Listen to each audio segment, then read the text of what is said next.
Have a look. Yeah, I've got these slides. They're always in the beginning. You know exactly what they say, but I just want to tell you all over again. So here we go quickly.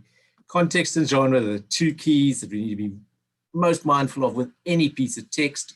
Context determines meaning. Genre determines the appropriate response. Gospel is a genre, a particular genre, a particular type of writing. It is not biography. It contains biography, but it's not biography. It's not history, but it contains history. It includes everything that we need to know except those cultural things that Mark took for granted. And he's written it with a purpose in mind. And as such, every detail he puts in the story is important. You'll never hear me say that's unimportant. You might hear me say, I don't know, or I don't understand, but I know that every detail in the story is important to the point that Mark is making as he tells it. So the key question in gospel writing is always to ask, what does it mean? What does the text mean? What is it trying to say to us? What does it mean about Jesus? What does it mean about God? What does it mean about being a disciple? This is the map of where everything happens, but we've come so far in the story that all of what's left really happens in Jerusalem, or just outside. Honor and shame are still a key part of understanding what is happening in their culture and in the story as we read it. And here we go. So I really want to get to the end of chapter 13 today, and we're only sort of right at the end of chapter 11. So it's quite a bit for one night, but I think we're going to do it okay, because there's some bits that we'll go over a little bit more quickly because they don't have the same, they're not as, they don't appear in the lectionary, and perhaps we can deal with them a little bit quicker. Is that okay? So what are the normal questions that I'm always asking you? What does it say to us? What do we see and hear? What is happening? What does it sound like Mark is saying in the passage? And of course, we're always asking, how does it relate to us today?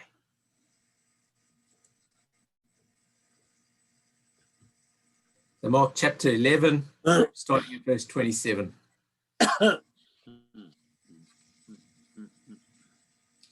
Again, they came to Jerusalem, and as he was walking in the temple, the chief priests, the scribes, and the elders came to him and said, by what authority are you doing these things? Who gave you this authority to do them? And Jesus said to them, I will ask you one question. Answer me, and I'll tell you by what authority I do these things. Did the baptism of John come from heaven, or was it of human origin? Answer me. And they argued with one another. They said, if we say from heaven, he'll say, then why didn't you believe him? But should we say of human origin? Well, they were afraid of the crowd, for all regarded John as truly a prophet. So they answered Jesus, we don't know. And Jesus said to them, then neither will I tell you by what authority I'm doing these things.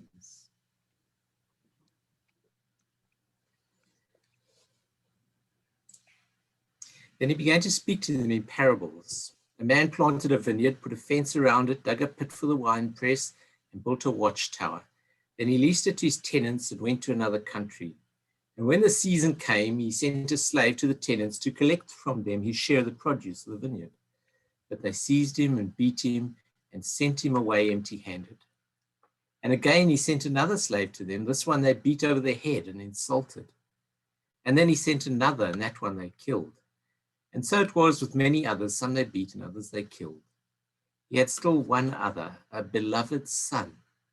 And finally he sent him to them, saying, they will respect my son. But those tenants said to one another, this is the heir. Come, let's kill him, and the inheritance will be ours. So they seized him, killed him, and threw him out of the vineyard. What then will the owner of the vineyard do? He will cut and destroy the tenants and give the vineyard to others.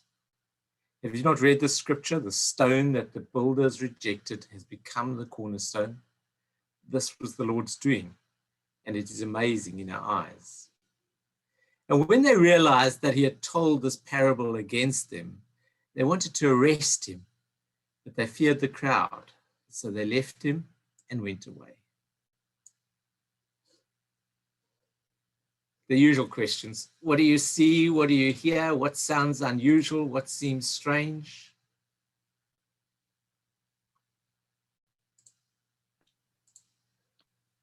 It's obviously a parable against the leaders of the temple at the time, and their ancestors, really, prophets, and then suddenly the Son of God.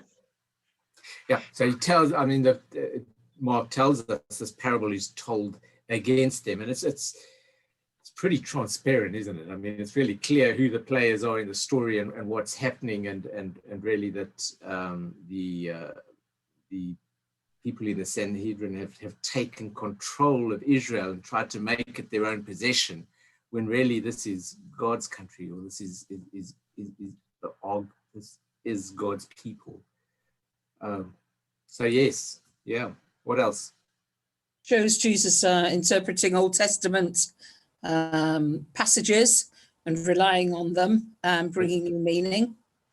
Right, as we would expect, yeah.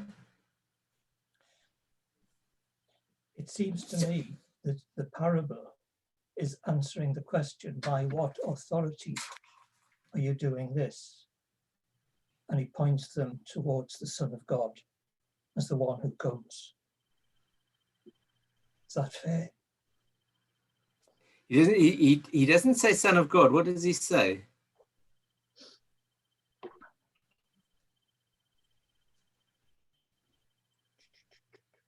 Beloved Son. Beloved Son, yeah, yes. Beloved Son, which is a clear link to that baptism passage. So this is Jesus. You know, I mean, the point has been made. This is Jesus, the beloved Son, and so there is this story that's happening of them rejecting, and there is this kind of prescience of knowing that actually they, in the end, they are going to kill him. Yeah. Anything else? Is walking the temple significant? Taking the fight into their domain? Yeah, so this is back in the temple and back in Jerusalem, and very much, I mean, that's even more important in the next story. Yeah, so there is this confrontation that is happening. Yeah, and he begins this, again, they came to Jerusalem, verse 27. As he was walking in the temple, the chief priests, the scribes, and the elders came to him. And the chief priests, the scribes, and the elders made up what was called the Sanhedrin. The Sanhedrin was his parliament in the land. Sort of, it was the chief political agency in the Roman province. So this was the divested government, in a sense, but there was real power there. It administered the province and administered the finances on behalf of Rome. It was the first court of justice. It was the highest Jewish court of law. And so these are really important, really powerful people, the Jewish state, if you like, who are confronting Jesus and feeling the pressure of this movement that Jesus has created. Yeah. Did the Sanhedrin have any connection with authorizing rabbis to teach? I'm just reading that again as, we haven't given you any authority to do this. I can't answer. I don't know the answer to that. But you can imagine that in a, I mean, that it might be as you describe. It could also be that it's just them coming sort of like the authorities, whether it's the court or the police or whatever, and just saying, who said you could do this? By what authority? By who gave you permission to do the things that you're doing? So it might not necessarily be tied to a licensing kind of thing. It might just be a policing sort of piece within the Jerusalem. Yeah. Could it be that they felt that Jesus was in their territory and therefore shouldn't be speaking at all? Absolutely. They're thinking, I mean, Jesus is this troublemaker from this backwater called Galilee, whose movement has grown and really is confronting the whole of the way that society is put together, whether it's Go back to chapter 1, chapter 2. It's the priests, it's the rabbis, it's the scribes, all of these different pillars of society, the family arrangements, the forgiveness arrangements, all those sort of things are all tied into it. And so there's a massive disruption in the way that society is being administered. And what is happening is that the rich and the powerful, those who walk in the, in the places of power, they're disturbed by it. They're threatened. They didn't mind when things were not absolutely fair, or when some people were walked on or trodden or thrown out. That didn't affect them. But now, if the scales are going to be turned, if justice is going to become the thing, they've got a lot to lose. And so, not here, but elsewhere in the Gospels, we hear the Sanhedrin saying something like, well, look, it's better we just do Jesus in and the nation's okay. It doesn't matter if we do it fairly or unfairly, but, and I think sometimes that's just the way that power deals with problems, perceived problems. Roy has asked, sorry, let me talk to this, read this first. Could I say something about Jesus answering their challenge with another question? Is Jesus saying it's not politically astute for him to claim his authority yet? Certainly there's as the way Mark tells us the story, there's an awareness that there's not a lot of time left. Okay, so there's an awareness that, he's not, I don't get the impression Jesus is delaying for another day, but at the same time that is almost what seems to be happening. So perhaps he is just saying, here and now, this is not the right place. That's why he won't answer their questions directly. Perhaps there's still bits and pieces of work that he's wanting to do, rather than just come out today and say, yeah, well, that's it, and I suppose, so he answers their question with another question, which is kind of, he does it a few times now in the next few bits that we'll read, and it's he does it as a means of not answering not having to answer their questions. I don't know if I've really answered that clearly. I don't know if I can. Someone else was going to ask something? Adrian, were they testing Jesus, trying to trick him into answering them? Oh yeah. Yeah, I think so. I think we'll see now. We're going to read a few more stories, and they're all kind of the same kind of stories. They're all coming to Jesus, and they're saying, we want to find you out. We want to know about you. We want to know what's going on. We're checking you out. And so I don't think he says explicitly here that they were trying to catch him out, but in the next story, it says explicitly they came to trap him. And that word trap is it's like it is in English. It's the trap that you would lay for an animal to ensnare them or something like that. Shall we go on and read it?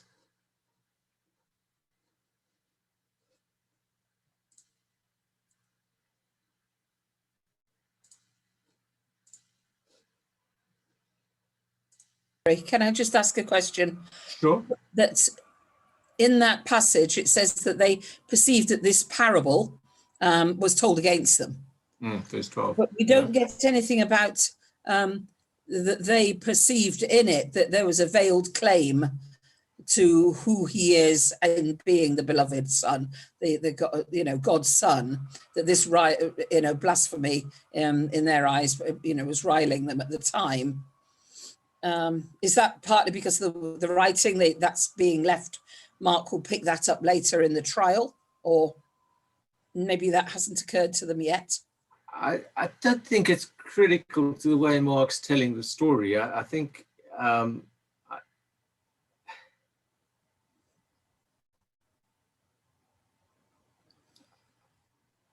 I think their real fears about Jesus were not that he might perhaps say something about God that was wrong and was blasphemy, and they wouldn't like that very much and be offended by that. Their fears about Jesus were that what he was saying about God and what God was doing was changing the way that the world was working. It was undermining the unjust power that they held. It was shining a light on them, which revealed some of the darkness and the evil in the decisions and the laws and that sort of thing. And I think that's what they were afraid of. Rome, the Roman Empire, just as a similar kind of story, it had its own gods and declared its Caesar's gods and that sort of thing, but it was never really worried about other people having other gods. So long as they submitted to the Roman way of living and showed that by offering sacrifices to the Roman gods as such. And so people on the whole don't get too riled up about abstract religion. It's when it actually hits home and it means something for me living here in this year that people are saying, oh, hang on, I'm not sure about this, or I don't like that. And I think that's primarily what was happening with the Thank you. Pharisees. Is there a chance that we've got with Mark, right away through the story of Mark, an argument that says that what Jesus was doing and what he was saying was coming across to the authorities as not sort of religious, but anti-religious, that he was in league with the devil. He was breaking the law. He was challenging everything that they stood for, that he couldn't possibly be from God the way he behaved. It's a great question, Jim. Great question. Actually, Mark deals with it in I think it's chapter 4, and they come to Jesus and they say, by what power do you do these things? And they're saying it's by the power of Beelzebul, the prince of darkness, whatever. And Jesus' answer is, look, I'm not interested in abstract theology. If I'm doing good things, I can't be doing them by the power of the devil, because then the power of the devil's broken because he rules over a divided house. The fact that I'm doing good things means I'm doing godly things. And that would be the standard on which he looked at it. Okay?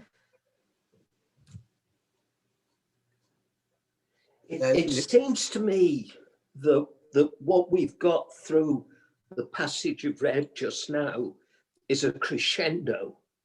The challenge, where's your authority, which is a question which occurs repeatedly through Mark's gospel. They're terrified of answering the John the Baptist question, because if they say he was a prophet, then why didn't you follow him? And then Jesus tells in parable form the essence of the Hebrew Bible, the history of the whole nation, and is basically saying, you're not just rotten, you're rotten to the core. Absolutely. Yeah, that's right. That's that whole parable. And it's not lost on them. I mean, it doesn't take much to interpret that parable. Some of them are a bit harder than that, but that one's pretty clear. Yeah. I am going to go on now, quick, before someone else asks something else. I'm going to screen share and let's go on. Then they sent to him some Pharisees and some Herodians to trap him in what he said. And they came and said to him, "Teacher, we know that you are sincere and show deference to no one, for you do not regard people with partiality, but you teach the way of God in accordance with truth. Is it lawful to pay taxes to the emperor or not? Should we pay them or should we not?" But knowing their hypocrisy, he said to them, "Why are you putting me to the test? Bring me a denarius and let me see it." And they brought one.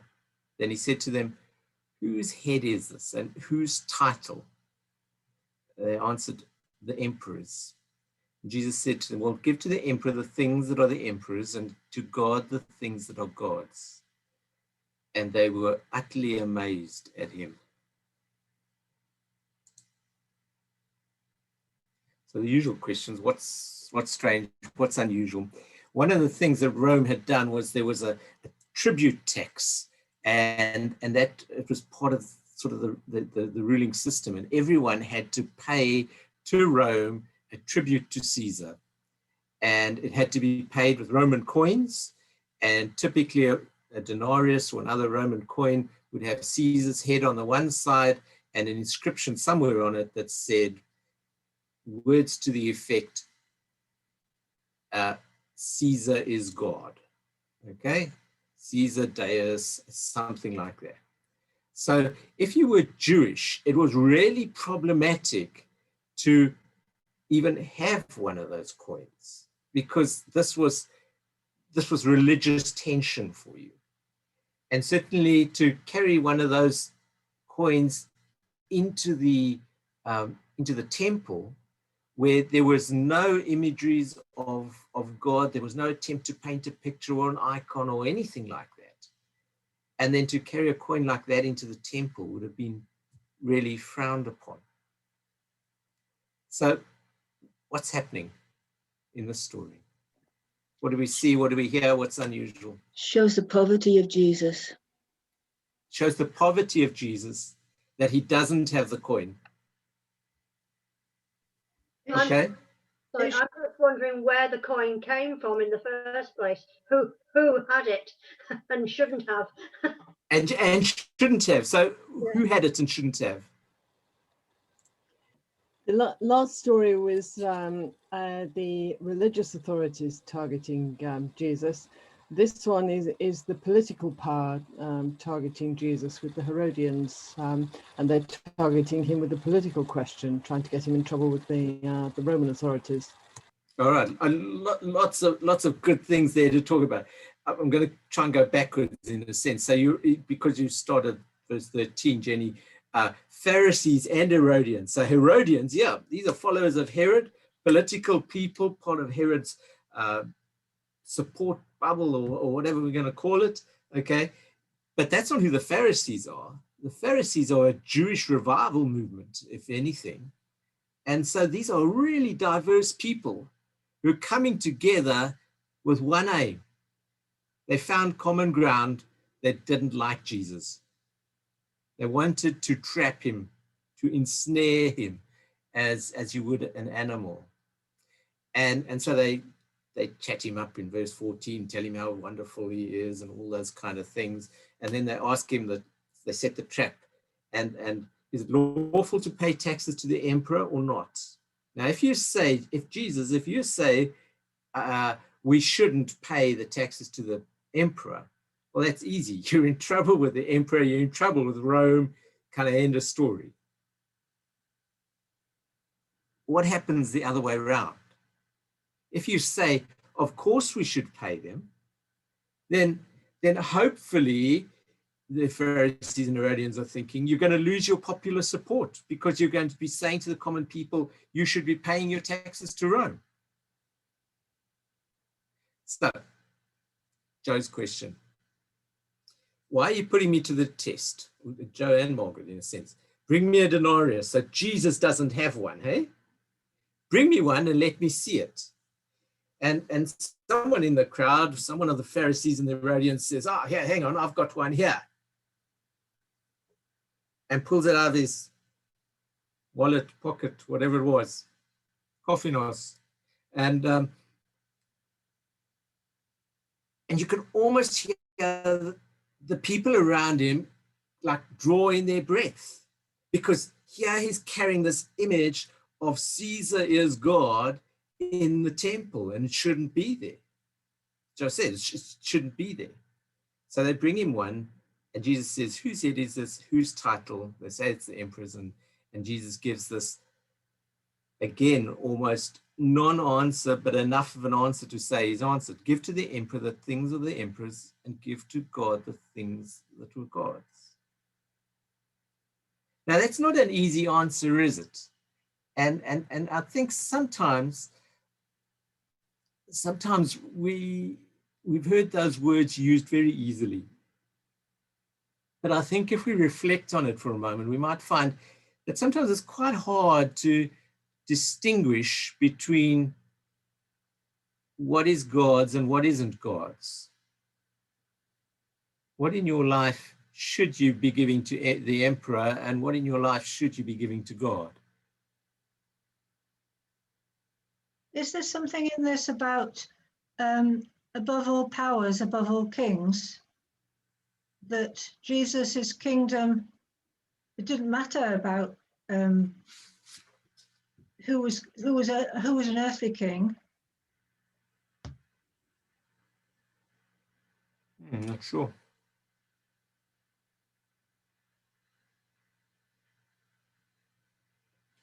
Have we got to? If we would, should we go on? Have we got to remember that the Pharisees and everybody else has been living under the security of the Romans, maybe harsh living, but they've been protected by the Romans.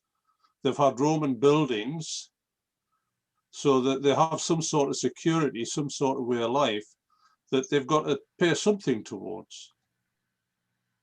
Yeah, I think that's fair. I mean, can hear someone going around saying, "Oh, what have the Romans ever done for us?" You know. At the same time, the Jewish answer, or part of the Jewish answer, might have been, "The earth is the Lord's and everything in it."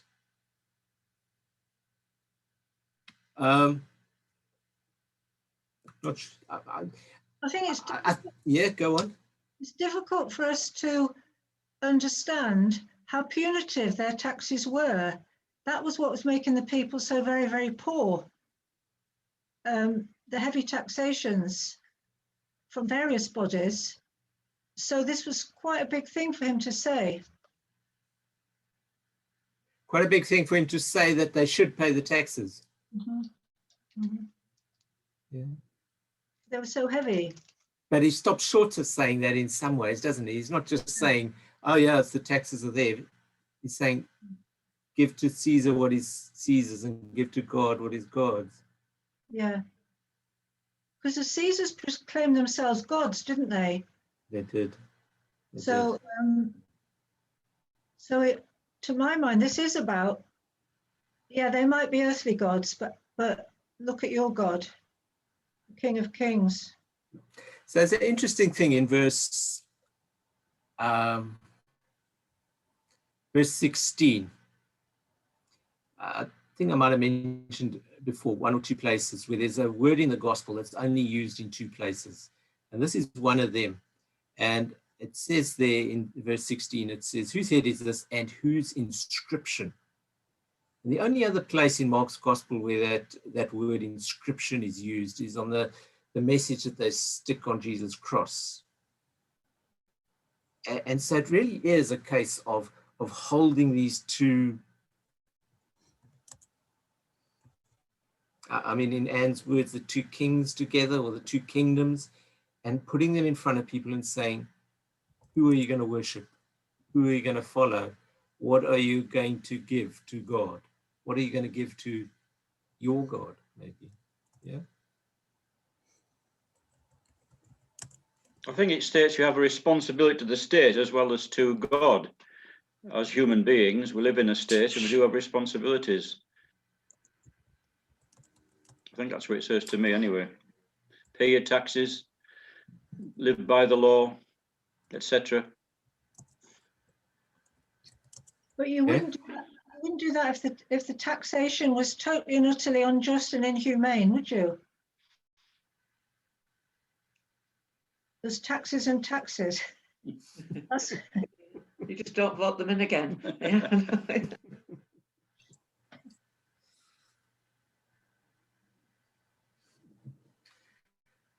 I'm going to move on. I don't think there's an easy answer for us here. I think it's one of these things that we have to be permanently uneasy about. We kind of need to make this decision at each step, at each fork in the road, if you like. We're going to make this decision about which is the Jesus path? What do I owe to God in this decision? What do I owe to Caesar in this decision? Sometimes to give Caesar back his coin and say, Caesar, here, have it, might be perfectly the right decision. Yeah, absolutely. Peter, you look like you want to say something. Sometimes you ask the question, what's missing? And Yes. for me, there's always in that sentence been one word missing twice. And for me, at any rate, you've just pointed to it without using the word. I instinctively read this as, give to the emperor the things that are rightly the emperor's, and to God the things that are rightly God's. And if you do that, it's the point you've just made, you have to decide what is rightful. Okay, you've said that really nicely, better than I did. Thank you.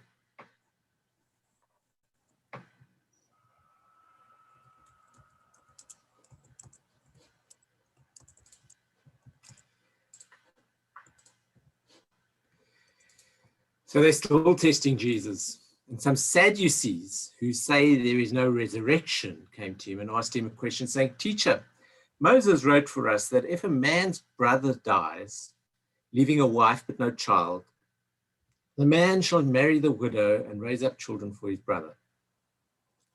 Now there were 7 brothers. The first married, and when he died, left no children. And the second married her and died, leaving no children. And the third likewise, none of the 7 left children. Last of all, the woman herself died. In the resurrection, whose wife will she be? For the 7 had married her. And Jesus said to them, is not this the reason you are wrong, that you know neither the scriptures nor the power of God?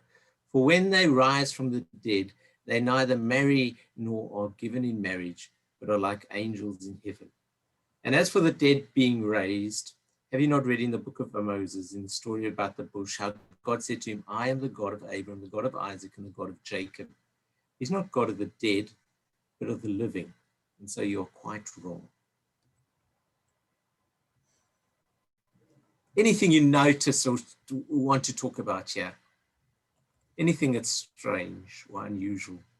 That's one almighty challenge that Jesus tells them they don't know the scriptures. Yeah, yeah. What else? It's a pretty straight.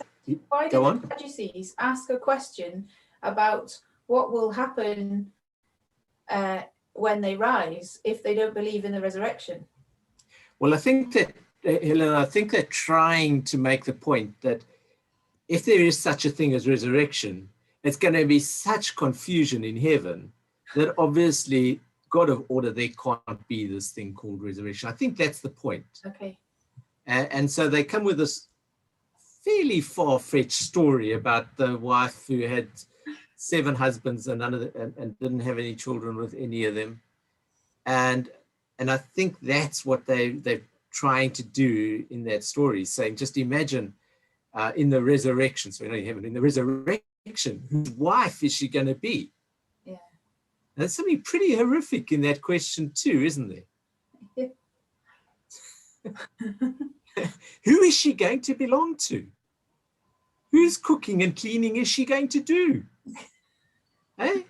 Or whatever. I mean, it's sort of there in the question. Who's going to own this woman in the resurrection? And that's not far-fetched, because actually this is, let me just see if my eye can fall on the, where it is. I'll put in the chat later if I don't get it right now. But it's about levirate marriage, okay? And really the idea is that actually, if we stick with, say, the first husband, first wife story, that the real question is, who does the land belong to? Who gets the farm? Who gets the means of production?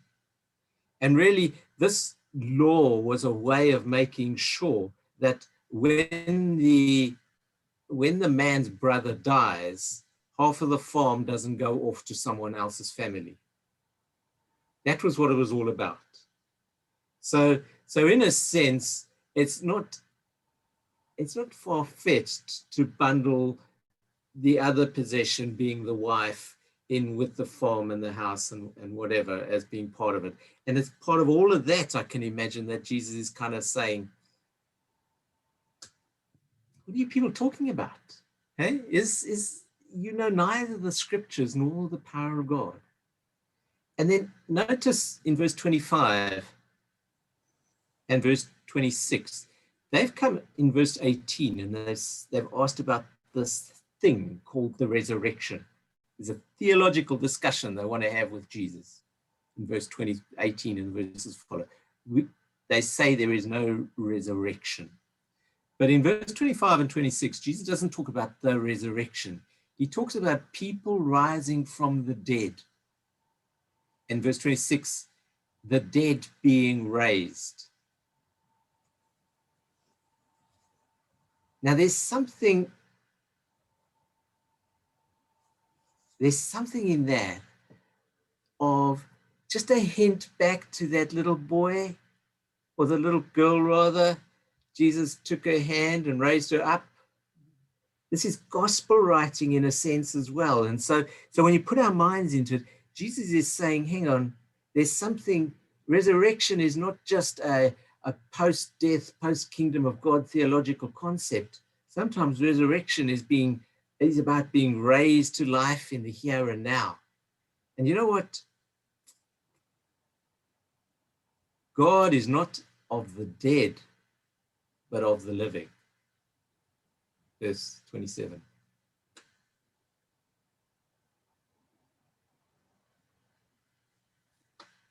I mean, it's a bit like the Transfiguration, where Moses and Elijah appeared as if they were actually there, and then they weren't. That they are really living people in a different kind. Well, yes, but perhaps more than that, Ian. It's about the style of writing and looking for the places where we draw the meaning and what we draw from the reading. So we could look at this and wonder, what does this teach us about heaven? What does it teach us about this place we're going to go to one day when we die? And actually, in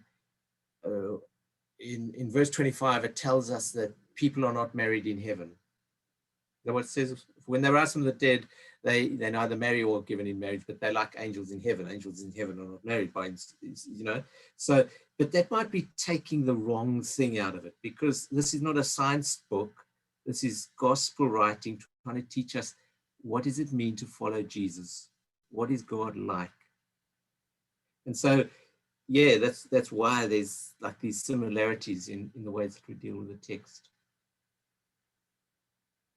And Helen, you're quite right. Jesus is saying again, giving this implication that men and women are equal, that the woman with 7 husbands will not belong to anyone. And, just as not strangely, those 7 husbands are not going to belong to the wife. Yeah. It was a really important point for the early church. And when you go and read Paul, actually in Mark's gospel, you see how much of the discipleship work is done by the woman, and they're at the foot of the cross and so on. But even as Paul spreads the gospel through the Roman Empire, it's so often the women who are taking a leading role in the church. Despite the early church, the first 200 years of church, sort of kicking back against it and trying to write them out of the story as well. Yeah. Can we move on? So anyway, he has one more group that are coming to Jesus and questioning him and trying to catch him up. One of the scribes came near and heard them disputing with one another, and seeing that Jesus answered them well, the scribe, he asked him, which commandment is the first of all? And Jesus answered, the first is, hear, O Israel, the Lord our God, the Lord is one. You shall love the Lord your God with all your heart, with all your soul, with all your mind, and with all your strength. Just stop there for a moment. That's the Shema, Deuteronomy 6 verses 4 and what follows. And I mean, that's the really standard text that lies at the heart of Israel, of Jewish faith. So that's the textbook answer that Jesus has given. But he goes on, verse 31, and he says, the second is this: you shall love your neighbor as yourself. There is no other commandment greater than these.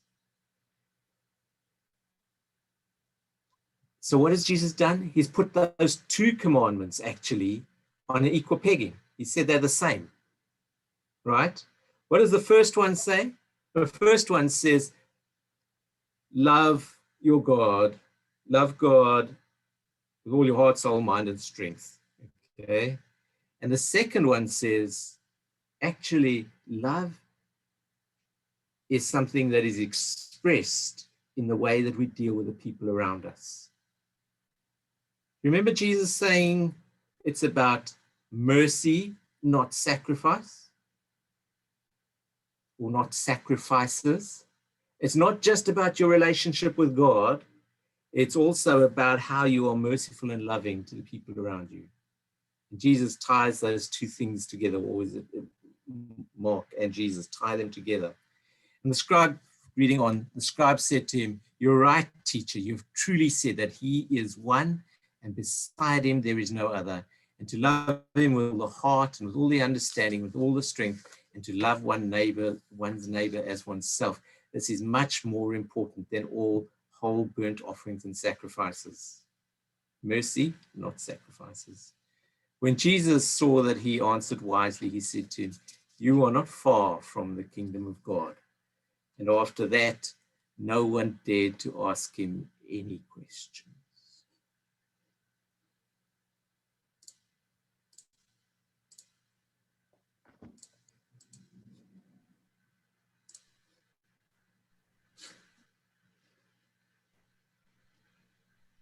Well, I've preached on Anything that else? passage. Yes.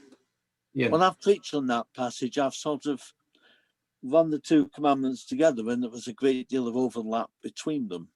That one very good way to love God is to love your fellow people. In fact, we could stretch it further. I don't think it's stretching at all to say you cannot love God unless you love your fellow people. In fact, actually, how do I show my love for God? I show it by loving other people. Yeah. At the heart of, I mean, there are all kinds of texts that come to mind at the moment, but at the heart of the story is, at the heart of the gospel story is the fact that God loved the world so much that he came and became a part of it to show us how to express that love. So it wasn't just a me in my small corner. Yeah. So I realize I didn't have that on the screen for you, but I'm sure you could follow it as I read it. Anything else you want to bring out or notice in the passage? What was the purpose of the question? Was the scribe trying to show how much he knew? Was he seeking information about Jesus from Jesus? Or is this another way of trying to trip Jesus up?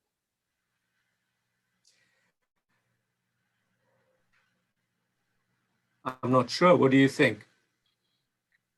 I think in this instance, it was a genuine question to Jesus, rather than an attempt to trap him and trick him, because the scribe had noticed how Jesus had given a good answer.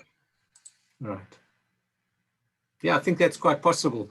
It was really a sort of common scribal interaction to share a debate about what is the greatest commandment. So he's perhaps in some ways cozying up to Jesus and kind of saying, you know, let's have this conversation sort of as equals. And Jesus at the end of the story says to him, you are not far from the kingdom of God. They kind of approves the the understanding that he shows in the passage. Yeah. It comes across to me as if the man thinks, oh, I wonder if Jesus thinks like I do. Hmm. And Yeah. and it's a really good counterbalance to all of the attacks on Jesus. We don't very often get affirmations. Yeah. Yeah. Do you think this is the first time those two particular commandments were put together side by side? No. I don't know. We have no evidence either way as to whether anybody else has ever said that. But No. yeah. So I'm going to share screen with you and we're going to move on.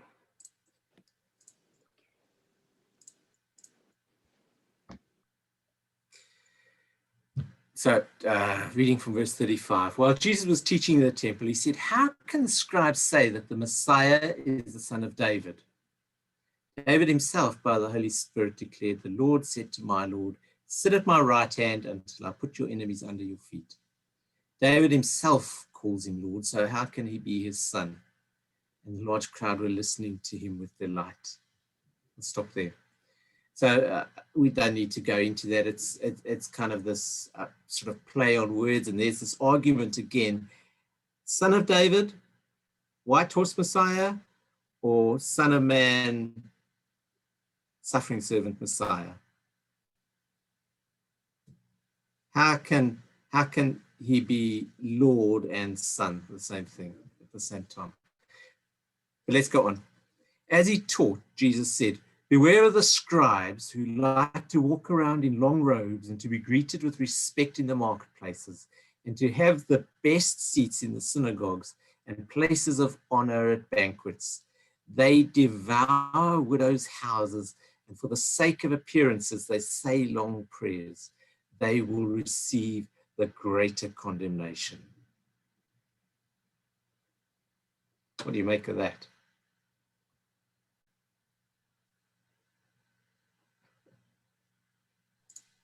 There it is. It's not how you look, it's what you do that matters. Absolutely. It's not how you look, it's what you do. The scribes had a reputation of looking good. And so if a lady became widowed, she of course couldn't handle her own property as a woman. So often what would happen was that the scribes would say, well, let me help you, let me look after you. And they were known to take their cut and whatever. They want to walk around in long robes, be greeted with respect in the marketplace, have the best seats, but they devour the widow's houses. That's the thing you need to notice. It's not how they look, it's what they do. How they look, what they do means, verse 40, they will receive the greater condemnation. I'm looking at the full section that we've been through tonight, where you get a group that ask a question to try and trap Jesus, and then Jesus starts to teach against them. And I'm just wondering if here again, the scribe asks the question about the first commandment, and now Jesus is turning onto the scribes. He's warning the people against the scribes. So Jesus first warned the people against the scribes in chapter 2, I think. Okay, and there was that a conversation there about the man who was raised to life, the paralyzed man who was put back on his feet. So this is not a new conversation. It's not a new confrontation in that sense. It's been an ongoing thing. What's interesting in the previous story, perhaps the thing that is missing in the previous story is this: Jesus doesn't say to the scribe, you're close to the kingdom, come and follow me. He doesn't say to the scribe, you're nearly on the way, come and join me. As almost as if this story links with that one, and that it's almost as if his scribal His being a scribe disqualifies him, even though he understands with his head. Is he still devouring the widows' houses? It's not what's on the outside. Who put that so nicely for us? It's not about walking around in long robes or how people greet you with respect or the best seats in the synagogue, places of honor, long prayers or that sort of thing. It's not what you do. It's not sacrifices, it's mercy. Yeah? It's no wonder that the crowd listened to him with delight, because they muttered about their religious leaders and secular leaders. But Jesus comes along shouting about it, and I can imagine them going, get in there. And is it important that this is all in the temple? Up to now, he's been shouting at them in the countryside, but here he's shouting at them in the temple. So the crowd was united. Yeah. So they're in the temple. And yet, in the first story of the scribe knows the right answer, and Mark lets the scribe give the answer, doesn't get Jesus giving the answer. And perhaps there's an unspoken thought there that if only you studied your history and your scripture correctly, you will understand who I am. And you, the scribe who has that understanding, is a very unusual scribe, because we all know what the rest of them are like. Possibly. I don't.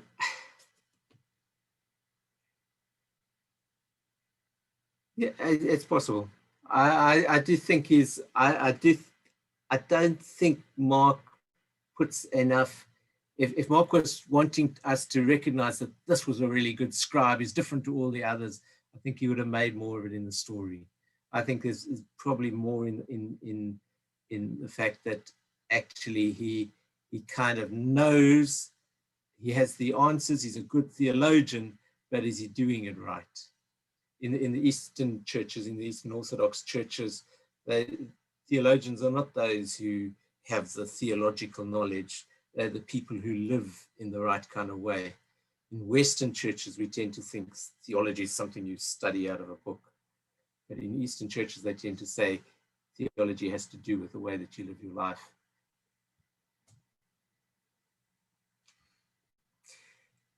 Let's go on.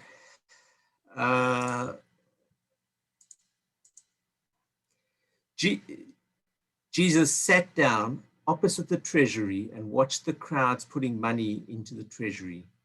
Many rich people put in large sums. A poor widow came and put in 2 small copper coins, which were worth a penny. Then he called his disciples and said to them, truly I tell you, this poor widow has put in more than all those who are contributing to the treasury. For all of them have contributed out of their abundance, but she out of her poverty has put in everything that she had and all that she had to live on. As he came out of the temple, one of his disciples said to him, look, teacher, what large stones and what large buildings. And Jesus asked him, do you see these great buildings? Not one stone will be left there upon another. All of them will be thrown down.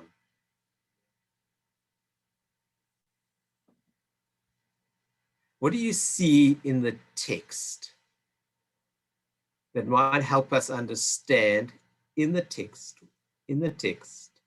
that might help us understand what Jesus thinks or Mark thinks of this woman putting 2 small copper coins into the treasury?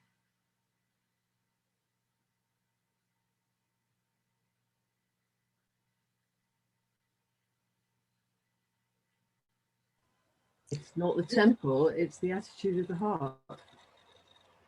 In the text, Jenny. There's an emphasis on huge, large, whether it's money or whether it's stone. Okay, yeah. The fact that Jesus watched them. Where was he watching them from, Anne? Putting money opposite the treasury in the temple. Okay, put your gospel hat on. Where was he sitting? Opposite the treasury. Opposite the treasury. So he's more painting a picture of, I don't know if you can see me, but of the treasury is here and Jesus is not here. Jesus is over here. Opposite and opposed are related words. I know we've always heard this passage as, man, what a good poor widow this is. And all of you sitting in the congregation today should follow her lead and put in an extra big check this Sunday. But I'm really not sure that that is really accurate to what he did. Is it that Jesus is opposed to what's happening and he's having a go at authority again? It's not about her at all, it's about them. Well, I think it is about her, but I'm wondering if she's not a victim in a sense, a victim of the temple that has all of these great buildings, these great stones, all of that. Apparently the doors in the temple, was it Josephus who described them as being so highly polished with gold that when the sun shone on them, you just couldn't look at them. It was just such a bright reflection. There's so much wealth in this temple, and yet the temple takes from this widow the last, you can call it the last 2 small copper coins, but actually it's more than that. It's the last money that she had to live on.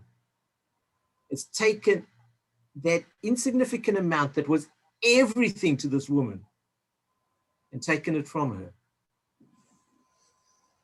so that they can gold plate the hinge on the door, maybe. I don't know why. I think it's Was this voluntary giving, or did she resent it? No, I don't think there's any reason to think it's not voluntary. And there's nothing in the story to tell us she resents it. I think it brings down to the quality of the worship. She comes to worship in the temple and she gives her all. That's And how we always preach it. Yeah, we always preach that, don't we? And the others, well, they come and they give out of their abundance, so it's there's no real challenge for them, but she comes because that's how much she loves her God. Hmm? But it's I wonder if we need to. Sorry. I wonder if we need to think of the context of Mark's writing, that he's writing for a church many years after the event. And I'm wondering if he's having the same problem that Paul had with one or two of his churches, where the rich people within the church were lording it over the poor. They were taking the high seats in communion. They were having the meals before the poor were even arriving. And I'm wondering whether, in a sense, this is Mark writing to his church and saying, our responsibility is to give like this lady, to care for these people. So this wasn't secretive giving then. Everyone could see what everybody was putting in the treasury. Oh yes, certainly. It seems a little that's bit wrong. Right, yeah. Is it not that Jesus was away from the treasury, opposite the treasury, that it's another one of these things of trying to show what the kingdom is going to be like? The kingdom's not going to be concerned with the riches of the temple and this sort of thing. It's going to be a different kingdom, and you're back to the kingdom of love and mercy. Yeah, very much so. It's the temple should not be taking money from someone like this. I mean, this is, to put an expectation on someone that in order to be a proper Jew, she had to give money to the temple when the temple's got so much already. It's, I mean, we're back to capitalism, aren't we? So, I mean, Sharon's written something good in the chat, and so has Helen, and absolutely what Jenny has said. So one more person. Are you actually saying then that it is not right for the poor to give? If you're poor, you don't have to give. Surely that can't be right. The poor want to give. No one has to give. No one has to give, but absolutely not. I'm not trying to remove any form of worship from the poor or anyone else. But I think this smacks of a system that is perhaps a little bit abusive. And I'd say to anyone that if you don't know how you're going to make it to the end of the month, you probably shouldn't be putting your last money into the collection. I mean, that just doesn't sound right to me. In terms of the sacrifices, the rich could bring anything that they wanted to bring, but the poor had to buy from those who were surcharging, Yeah, because it's all the same thing, surely. Absolutely. And I mean, it's really easy for someone to give out of their abundance. And, you know, you've heard the stories over the COVID period of how the top 10 people in the world, their wealth has increased by X amount, which is actually enough to solve the health problems of the world. And you know, if they were to give £1 million to COVID research, everyone would say, oh, that's wonderful. But actually, have they really given anything? I'm going to move on because I know two things. One, I think I've planted enough thinking around it that you will look at the text differently and question it. And I don't expect everything that we've learned for the last 40 years in church to change in 5 minutes. But I think there's enough in that text for us to ask, hey, hang on, maybe there's more to it than I saw the first time round. So I'm going to read from verse 13 then, 13 verse 1. Okay, but this is all one story. It's one story that goes back to the guy who gave a good answer to Jesus, eating widows' houses, 2 coins, copper coins, which are worth a penny. As they come out of the temple, one of the disciples says to Jesus, man, Jesus, what large stones, what large buildings, this is magnificent. Jesus says, do you see these great buildings? Not one stone will be left upon another, all will be thrown down. And when he was sitting on the Mount of Olives, opposite the temple, Peter, James, John, and Andrew asked him, tell us, when will this be, and what will be the sign that these things are about to be accomplished? I'm going to stop there just for a moment. Jesus says, these magnificent buildings, some of the greatest buildings in the world at the time, one of the ancient 7 wonders of the world, these absolutely astounding buildings that are backed up, that people come from all over to see. Jesus says they're not going to stand. How does he know that?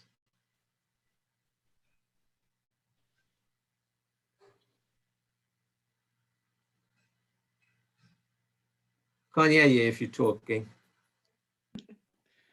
Is there any prophecies in the Old Testament about this then that he might have called back to? No, I don't think so. I might be wrong. I don't think so. I said because all buildings pass away. All empires go.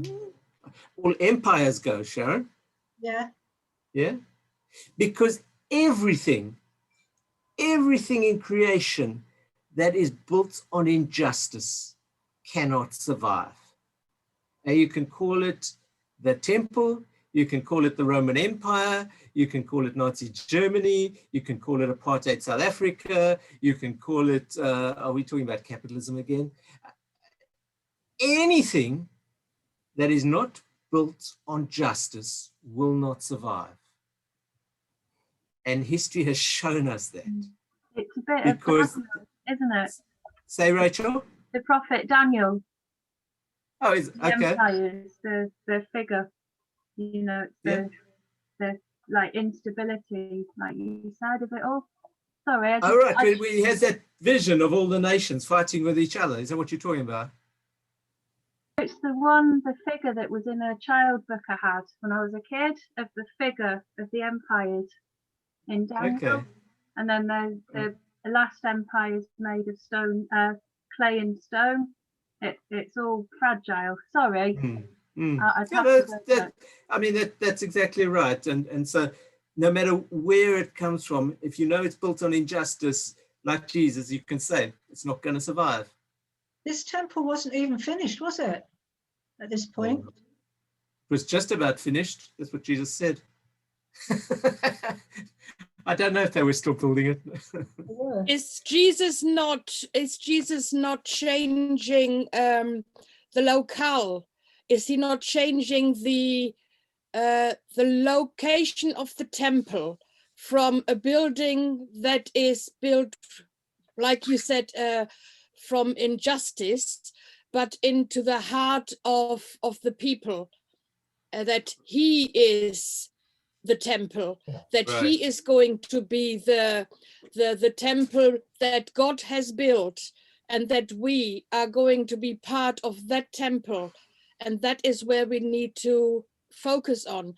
It's very much what was said earlier. It's what we do rather than what we appear like. Right. So we spoke about this a little bit last week, in a sense, where there was this condemnation of the temple and saying that it's not producing the fruit that it's supposed to produce. And then Jesus says, the disciples looked at Jesus quite worried, and they say, but if there's no temple, how are our sins going to be forgiven? And Jesus says to them, you forgive. It becomes your role in this new community to be the people who are forgiving. You are the place where God will be found in the world. And God doesn't have to be tied into this temple or that temple in Jerusalem. Is there a happened a few decades later, didn't it? The temple was destroyed. So Mark's gospel was probably written possibly in the late 50s, Before the occurrence. 1950s. Yeah, the year Before the 58, occurrence, 59, okay. something like that. The temple was destroyed by 66. So it hadn't happened yet, but it wasn't even a decade from here that it happened. Is there a reference here to the walls of Jericho? No matter how big and strong they appear to be, they'll still come tumbling down. Yeah, it's the same image. Yeah. So chapter 13, we've been talking about gospel writing. I've got 4 minutes plus 2 minutes. I've got chapter 13 is not written as gospel writing. Chapter 13 is actually apocalyptic writing. You see, it's slightly different. We'll talk about stars, it big plays on light and dark and powers and that sort of thing. And it was kind of the language that they would use when they were talking about, if you like, the end times or the judgment of God that was coming, that sort of thing. And it painted this picture of a very turbulent time during which the transition to God's ways was happening, and the rest of the world was kicking and screaming and saying, no, not this, we don't want this, we don't want justice, we don't want love, we don't want kindness. And so that's what's happening in chapter 13. As Mark is writing this, Mark's community in the year 58 or wherever it is, it actually reflects what's happening in their world as well, okay? Because the Jewish-Roman War, the late 60s, is the background to the text, and the revolt has been launched in June 66, and from there it rapidly grew to the neighboring provinces. In November, the Romans sent their forces from Syria. They marched on Jerusalem to put down the revolt with massive force. As the Romans would, they would have just destroyed, smashed, burnt everything. And when that was about to happen, there was political trouble in Rome. And so the forces all got withdrawn. and everyone got, the big leaders all got taken back to Rome. And Jerusalem just breathed a sigh of relief. And when everything sort of sorted itself out in Rome, of course, the next job was to sort out Jerusalem.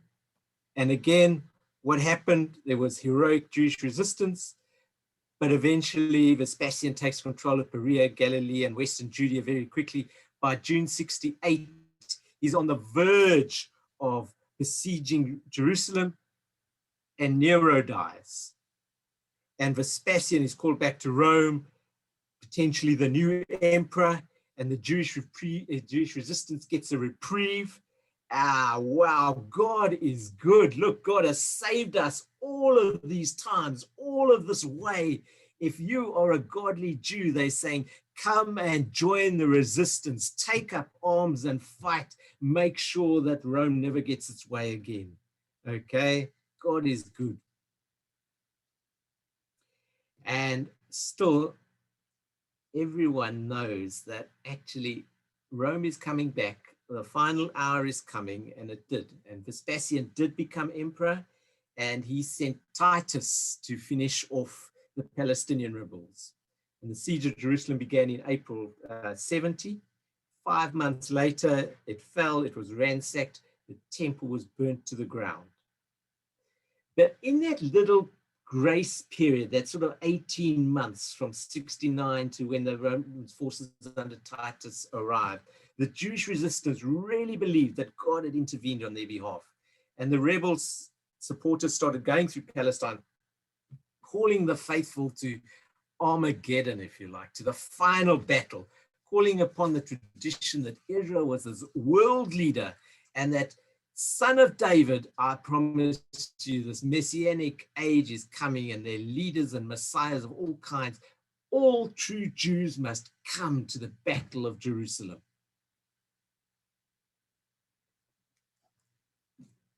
Chapter 13, among other things, verses 14 to 23, he says, when you see this desolating sacrilege set up where it shouldn't be in the temple, then, he doesn't say, then come and fight. He says, run away. Then those in Judea must flee to the mountains. No one who's on the housetop must go back into the house to take anything away. The one in the field mustn't turn back to get a coat. Woe to those who are pregnant, to those who are nursing infants. Pray in those days, pray that it may not be in winter, for in those days there will be suffering and pain. But notice that there's this message that Mark's readers, first readers, would have heard and said, it's not for us to defend Jerusalem with weapons and violence or whatever. It's us to follow the Prince of Peace. It's us to follow the right Messiah, if you like, the Son of Man Messiah. And in those days, after that suffering, the sun will be darkened, the moon will not give its light, and the stars will fall from its heavens. The powers in the heavens will be shaken. There's all the images of power, and the world is so disturbed. And then they will see the Son of Man coming in glory with great power and glory. I promise you I'm almost done. Verse 28, from the fig tree, learn its lessons. As soon as it becomes tender and puts forth its leaves, you know that summer is near. Look for the signs. You know then that these things are about to happen. But about the day or the hour or the time, no one knows. No one knows, neither the angels in heaven nor the Son. But stay alert. Keep your mind open. Keep looking and interpreting. Where is God in us? What is Jesus doing? Where is the Spirit moving? What is just? What is fair? Where would the Son of Man be calling us to go? Where would the Son of David be asking us to go? Stay awake, for you do not know when the time will come, the evening or midnight or cockcrow at dawn, or else you might find that you're asleep when he comes suddenly. What I say to you, I say to everyone, stay alert.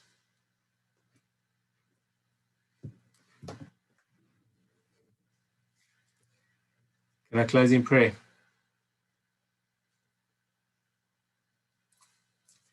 Gracious God, for your word, we thank you.